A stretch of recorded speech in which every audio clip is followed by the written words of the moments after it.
Super heads 93.5 red FM లో నేను మీ RJ Chaitanya. Listeners, చలికాలం వచ్చిందంటే రకరకాల వ్యాధులు అటాక్ అవుతూ ఉంటాయన్నమాట, ముఖ్యంగా చిన్న పిల్లలకి.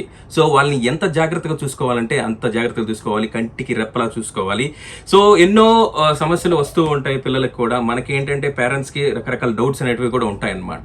సో ఆ డౌట్స్ అన్ని క్లియర్ చేయడానికి మనతో పాటు ఉన్నారు డాక్టర్ శ్రవణ్ కృష్ణారెడ్డి గారు. ఆయన మాటలు అడిగి తెలుసుకుందాం. Hi sir, welcome to red FM office. Hello.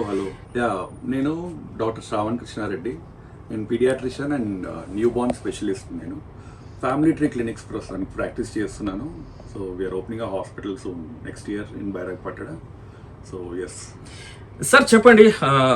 ఎక్కువగా ఇప్పుడు వింటర్ సీజన్ కాబట్టి పిల్లలకి కొంచెం చాలా జాగ్రత్త చూసుకోవాలన్నమాట. అంటే వాళ్ళు చెప్పలేరు కూడా, మనం దగ్గరుండి చూసుకోవాలి. సో ఫస్ట్ క్వశ్చన్ ఏంటంటే, చలికాలంలో జలుబు ఇంకా దగ్గు వస్తుంటాయి కదా, సో ఎలాంటి నివారణ తీసుకోవాలి? సో ఈ common cough and cold symptoms అనేది మనము ఈ ఏజ్ గ్రూప్ లెస్ దెన్ 8 yearsలో మనం ఫ్రీక్వెంట్గా చూస్తుంటాం.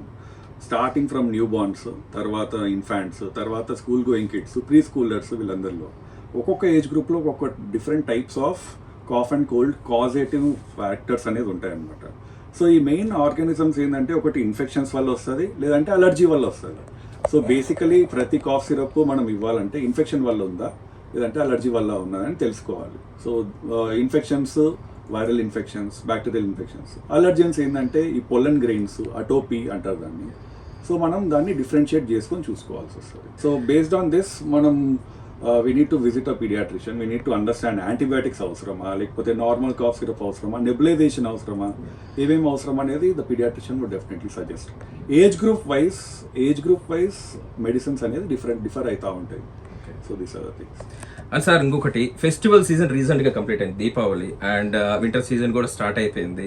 సో ఈ సీజన్ లో కోల్డ్ కాఫ్ వచ్చే ఛాన్సెస్ ఎక్కువగా ఉంటాయి, అంటే జలుబు దగ్గు వచ్చే ఛాన్సెస్ ఎక్కువగా ఉంటాయి కదా.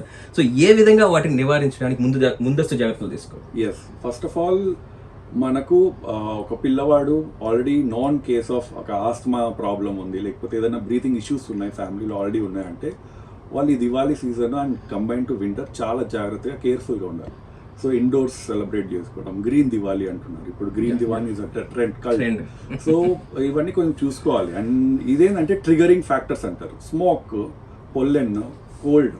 ఈ 3 factors they are very good easy triggers for a child.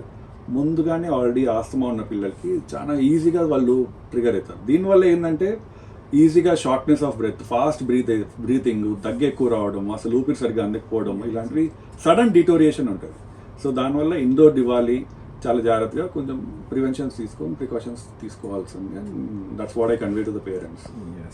And ఇంకొకటి, వింటర్ సీజన్ లో అలర్జీ మరియు ఆస్తమా సర్వసాధారణం కదా, సో వాటికి ఎలాగా తీసుకోవాలి? సో ఈ వింటర్ సీజన్ లో ఏంటంటే మోస్ట్ కామన్ గా వచ్చేది రెస్పిరేటరీ ట్రాక్ ఇన్ఫెక్షన్స్, ఎందుకంటే ఈ కోల్డ్ క్లైమేట్ వల్ల. సో దానివల్ల వచ్చే సిమ్టమ్స్ ఏంటంటే ఫీవర్, కాఫ్, కోల్డ్, ఊపిరి పీల్చుకోవడానికి ఇబ్బంది పడడం, ముక్కులు బ్లాక్ అయిపోవడం, తుమ్ములు, జలుబు, అంతా ఇవన్నీ సిచ్యువేషన్స్ ఏంటంటే it lead to fast deterioration of kid. చిన్నపిల్లలు, మరీ చిన్నపిల్లలు, తక్కువ ఏజ్ గ్రూప్ పిల్లలు ఈజీగా వాళ్ళు డిటోరియేట్ అయ్యే ఛాన్స్ ఉంటుంది. మనం ఏంటంటే ఇక్కడ మనం యాజ్ అ పేరెంట్ ఏది నార్మల్, ఏది అబ్నార్మల్ అనేది సెలెక్ట్ చేసుకోవాలి. Abnormal situations we need to definitely meet the pediatrician. ఆ సిచ్యువేషన్ మనకు బేబీకి ఆక్సిజన్ అవసరమా, నెబులైజేషన్ చూస్తారు, యాంటీబయాటిక్స్ అవసరమా. ఇక్కడ నేను గమనించింది ఏంటంటే చాలా మంది over the counter medications medical షాప్లో అట్లా వాడేయడం, అట్లా మిస్యూజ్ అనేది ఉంటుంది. అబ్నార్మల్ ఫైండింగ్స్ ఒక బేబీకి mother should definitely identify. Age group wise abnormalities ఉంటాయి. So that's how a parent should always keep in mind. First baby fever to fever మధ్యలో బాగానే ఉన్నాడా, తింటున్నాడా, తినగలుగుతున్నాడా, యాక్టివ్గా ఉన్నాడా, కాఫ్ పగలపూట ఎక్కువ ఉందా, నైట్ టైం ఎక్కువ ఉందా, దాంతోపాటు వేరే ఏమన్నా shortness of breath, fast breathing ఏమన్నా ఉన్నదా, ర్యాషెస్ ఏమన్నా వచ్చాయా, అసలు ఊపిరి ఇబ్బంది పడుతున్నాడా, bluish discoloration of the lips, నీలి రంగులో అయిపోతున్నాడా, అలాంటివి ఏమన్నా ఉన్నా కూడా డెఫినెట్లీ అదొక emergency situation. This something which you need to keep in mind. Okay sir. And most probably ఇంకొకటి సార్, పిల్లలకి వింటర్ సీజన్లో వ్యాక్సిన్స్ మ్యాండేటరీనా? Good question actually. సో ఇప్పుడు ఏంటంటే రైట్ ఫ్రమ్ ద బర్త్ రకరకాల వ్యాక్సిన్స్ ఉన్నాయి. మనం చిన్నప్పుడు ఉన్నప్పుడు వ్యాక్సిన్స్ ఉన్న లిస్ట్ వేరు, ఇప్పుడున్నే లిస్ట్ వేరు. సో ఇప్పుడు చాలా వ్యాక్సిన్స్ గవర్నమెంట్లో ఫ్రీగా వస్తున్నాయి, ప్రైవేట్లో కూడా ఉన్నాయి. So vaccines are definitely mandatory. ఎందుకంటే డిప్తీరియా అనేది ఒకటి ఉంటుంది పిల్లల్లో వచ్చేది. దాంతోపాటు ఇన్ఫ్లుయెన్జా అని ఉంటుంది, దాంతోపాటు నిమోనియా అని ఉంటుంది. ఇది అన్నిటికీ వ్యాక్సిన్స్ ఉన్నాయి. వ్యాక్సిన్స్ వేసుకుంటే prevention is better than cure మన పెద్దవాళ్ళు చెప్తుంటారు. సో వ్యాక్సిన్స్ అనేది ప్రతి ఏజ్ గ్రూప్లో దాని తగ్గట్టు చార్ట్ ప్రకారం it's recommended to contact your pediatrician. Vaccines up to date ఉన్నాయా లేదా అనేది important. And government of India protocol ప్రకారం ఎవ్రీ ఇయర్ ఫ్లూ వ్యాక్సిన్ అనేది వేయించుకోవాలి. Every year. Okay. So less than 8 years age group పిల్లలు ఎవ్రీ ఇయర్ ఫ్లూ వ్యాక్సిన్ వేయించుకుంటే it's better, recommended. అది ఎప్పుడు వేయించుకోవాలి? బిఫోర్ ఈ మాన్సూన్ సీజన్ లో. అండ్ ఇంకొకటి sir, without consulting a doctor medical shop కి వెళ్ళి పేరెంట్స్ చిన్న పిల్లలు తీసుకుంటూ ఉంటారు డ్రాప్స్, సిరప్స్. ఎంతవరకు ఇట్స్ గుడ్ ఆర్ బ్యాడ్? ఇది యాక్చువల్గా ఏంటంటే మన పెద్దవాళ్ళకంటే ఒక టాబ్లెట్ టాబ్లెట్ అనేది సరిపోతుంది. పిల్లలకి pediatrician calculates based on weight అనమాట. వెయిట్ ప్రకారం ఎంత ఎంఎల్ అనేది పీడియాట్రిషియన్ మైండ్లో క్యాలిక్యులేట్ చేసుకొని రాస్తారు. సో ఈ క్యాలిక్యులేషన్స్ కొంచెం అటు ఇటు మిస్ అయినా ఓవర్ డోస్ అవ్వడం, పిల్లలకి ఇబ్బంది అవ్వడం అనేది చాలా ఇబ్బంది.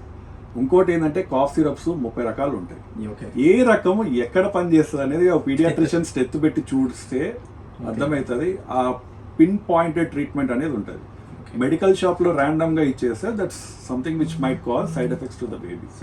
అది పేరెంట్స్ చాలా గమనించాలి. ప్రతి కాఫ్ సిరప్ ప్రతి దగ్గుకి ట్రీట్మెంట్ అవ్వదు. పొడి దగ్గు, తడి దగ్గు అట్లాంటి కొన్ని చాలా రకరకాలు ఉంటాయి. దానికి తగ్గట్టు మెడిసిన్స్ వాడాల్సి వస్తుంది. Thank you so much sir. నిజంగా అంటే ఈ చిన్నపిల్లల టైంలో ఏంటంటే వీళ్ళకి ఈ సీజన్ లో చిన్నపిల్లలకి ఎక్కువగా చెప్పలేరు. ఏది వచ్చినా సరే మనం వాళ్ళని మానిటైజ్ చేస్తూ ఉండాలి కదా. సో నిజంగా చాలా మంచి ఇన్ఫర్మేషన్ ఇచ్చారు. Thank you so much. And వచ్చినందుకు కూడా, మంచి ఇన్ఫర్మేషన్ ఇచ్చినందుకు కూడా. స్మాల్ నోట్, మన కోవిడ్ పీరియడ్ అప్పుడు అందరి ఇళ్లలో నెబులైజర్స్ ఉన్నాయి. సో ప్రతి దగ్గుకి మనం సాధారణంగా పిల్లలకి నెబులైజేషన్స్ అనేది పెడుతుంటారు ఇంట్లోనే మనం కొనేసుకొని. సో నేను పేరెంట్స్కి తెలియజేయాల్సింది ఏంటంటే పిల్లలకి నెబులైజేషన్ అవసరమా లేదా అనేది మనం ఫస్ట్ ఐడెంటిఫై చేసుకోవాలి. బై ద డాక్టరే సజెస్ట్ చేస్తారు ఇంట్లో పెట్టుకుంటారంటే పెట్టుకోండి అన్నట్లు. సో బట్ ప్రిఫరబుల్ ఏంటంటే ఆక్సిజన్తో పాటు nebulisation is very recommended. So that's one thing. Nebulisation misuse చాలా ఉన్నది. మీరు అన్నట్టు మెడికల్ షాప్ మిస్యూజ్ చాలా ఉన్నది. వ్యాక్సినేషన్ అవేర్నెస్ లేదు. సో ఇవన్నీ చాలా important things that need to be known by the parents. Thank you so much sir, valuable information ఇచ్చినందుకు. చూస్తారు కదా సార్, మంచి వాల్యుబుల్ ఇన్ఫర్మేషన్ ఇచ్చారు. మన రెడ్ ఎఫ్ఎం కి వచ్చినందుకు thank you so much sir. Thank you so much. And మరిన్ని updates ఇస్తుంటాను. Stay tune red FM. వినండి ఉల్లాసంగా, ఉత్సాహంగా.